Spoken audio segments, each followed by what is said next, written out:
Good evening. This is your host, Elizabeth Spade, with the Cornerstone Voice, where you matter. This is episode 4, and today's topic, we're going to discuss trauma.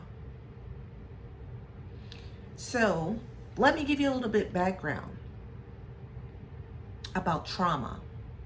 A lot of times we relate trauma to a violent event. Something violent has happened that caused trauma.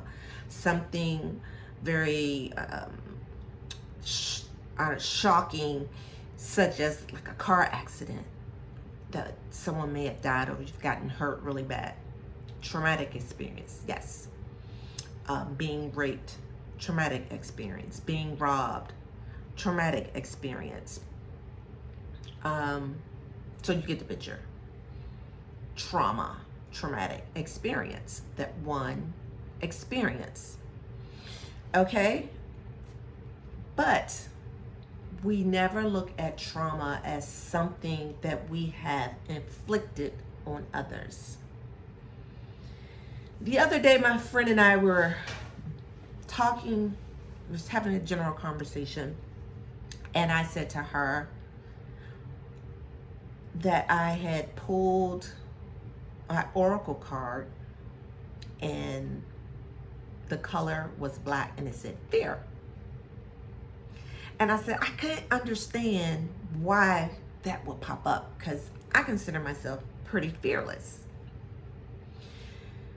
What am I fearful about? I'm not fearful of failure because a lot of people's like, oh, you're afraid to fail. No, I failed lots of times. Well, that wasn't it. You're fearful to start something new. That's definitely not it because I'm always starting something new. Okay, so that's not it. I'm fearful of rejection. I've been rejected and it does curl me up. Maybe that's it. So we kept talking and laughing, and so she says, you are very successful in the things that you do. I was like, I don't really feel successful. She was like, yeah, that's that part right there. You don't feel successful. But I look at you, all the things you have accomplished makes you successful to me in my eyes. You've held events where people have showed up, 300, 200 people have shown up to your events. You have people that paid for your events. You have people to participate in things that you do. She's like, I consider that successful. And I'm like, that's the easy part, right? That's the easy part. I'm saying that's the easy part. I'm not that also successful. She's like, that part right there. You always downplay all the things that you have accomplished. She's like, I'll give you a compliment. And you was like, oh yeah, thank you. But this, and this went wrong. And I start to think, yeah, I think you're onto something. And then she starts to talk to me about what I shared with her as a kid. And I said, hold it right there. That part right there. That's the fear. That's where it's coming from. So let me just back up and tell you the story. As a young girl, I was very athletic. Okay. I was the best in my area, all metro, held all the regional and district titles in track and field. Long jump, 100, 200, 300, 100, 200, 400, indoor, 350-yard dash, all of that. And one day after I think it was a regional meet or district meet, one of the big meets. I came home. I had won, 4 or 5 gold medals, right? And I was so excited, so excited. My parents never came to any of my meets. I think my mom came to one state meet. She didn't drive. So I was so excited. I was like, oh, yes, I can't wait to go home, show my parents. Soon I came in the door. Dad, guess what? Booyah! Held up my 5 gold medals. I said, long jump, first place. 200-meter dash, first place. 400, first place. 100-meter dash, first place. And I ran in the relay, first place. Boom! He looked up at me, looked at the gold medals, and said, you must have ran against some bums. That right there crushed me. I never forgotten how that made me feel. It was a traumatic experience that carried me, was with me all through my adult life. And I never, ever realized that until that conversation came about. I started to correlate that experience, that traumatic experience of always feeling not enough. No matter what I did, no matter accomplishments that I've gotten, I never felt that I was enough. And it stemmed from that one traumatic experience that I thought it just happened that time. I remembered it, but it never affected me, which I realized that day that it had affected me. And the way that my subconscious held on to the pain and to the hurt that was associated with that one time saying to me that you must have ran against some bums. Here I was, all metro in the area, crushing the scene. And that's what my dad said to me. But I didn't correlate any of this until that particular moment.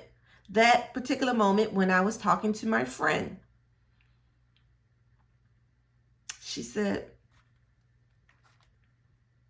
that's it.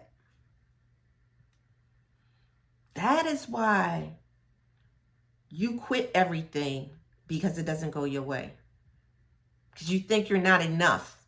Even though you're in the midst of it. And I'll be in the midst of something and things will be going good when you look at it.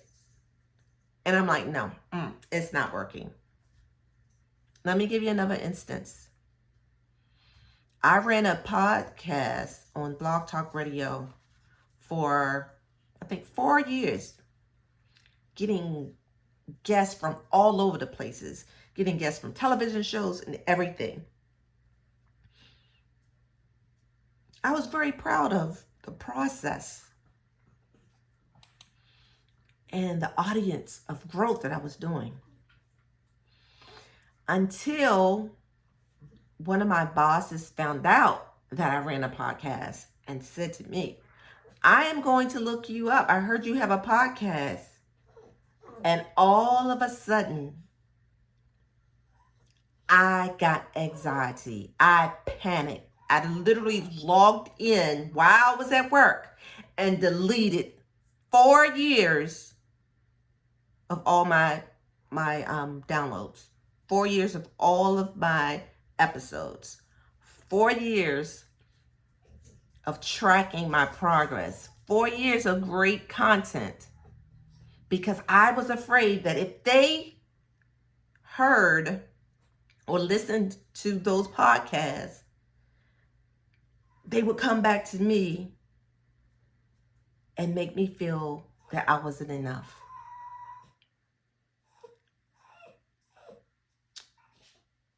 And those were just something small and simple. I wrote my first book, wrote my second book. I was so afraid to release those books. I was so afraid to tell a person that I was an author. I was going to speaking engagements, getting paid to speak. People were coming to me, I want you to speak here. I want you to do a program here. I want you to do this. But I felt that I wasn't enough because of the traumatic experience that one time shaped my life. And I had no clue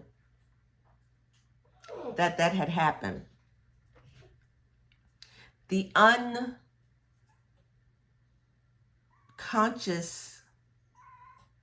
my subconscious mind really had blocked the feeling of it. I was numb. I mean, I can remember when he said it, what he was doing, where we were at, the smell of the cigarettes, the beer, the Miller beer, the clothes. I can remember all of those things. But the feeling, I blocked mentally. I can remember it, but I decided with my conscious mind, that's not even here nor there. But my subconscious mind held on to all of it. But little did I know it was spilling out in my everyday life. And I did not recognize it until that conversation. Trauma. How many of you guys are guilty of your child coming in super excited to show you something? Like, look at my drawing. Look at this. Look what I can do. A flip or a twirl or whatever. And you respond, not right now. I'm busy.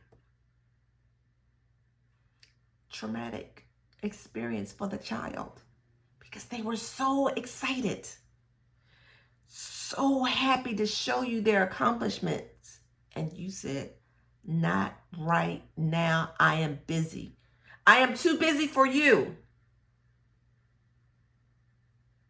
I am too busy for you, is what you're saying. You don't matter. That's what you just said. That's what they heard, even though you didn't say those exact words. Traumatic experience. And a lot of us, we are running around with trauma attached to our lives that we don't even recognize, that are holding and keeping us back for fulfilling our destiny. So at that moment, it was a weight that was lifted off of my shoulders. There was a aha moment where I realized I am enough. And I can accept it now because I understand why I always felt that I was not enough because of that experience. I hope this is making some kind of sense to you guys. And what, we're so famous of spewing out scripture and stuff like that. Proverbs, paraphrase it. We hold life and death in the tongue. We either could speak life into someone's life, or life into yourself, or death into someone, or death into yourself. with your mouth, with the words that are coming out of your mouth, whether it's to a child, to a friend, to a family member. We hold the key. Simply saying, watch your words, choose your words carefully. You will always remember how someone made you feel. Always remember, whether it's a good feeling or not so good feeling.